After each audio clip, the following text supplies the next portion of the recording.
Hello everyone and welcome to the channel. In this video, I will show you exactly how to deactivate a Meta Facebook account.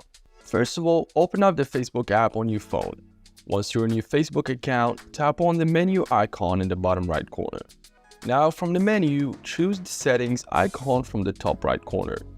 Then from settings, tap on personal and account information. You will find the deactivate option here. If you don't find the option here, open the web browser on your phone. Then go into your Facebook account. Once you're in your account, tap on the three lines from the top right corner. Now, scroll down in the menu and tap on the settings option. Then from the settings, tap on personal information. And now you will find the access and control option. Tap on it. After that, tap on the deactivation and deletion option. Now choose the option of deactivation and tap on continue to account deactivation. Then your account will be deactivated. If you want to reactivate your account, you can simply log back into your Facebook using your email and password. And that's pretty much it. If you guys enjoyed this video, like it and share your comments or questions down below.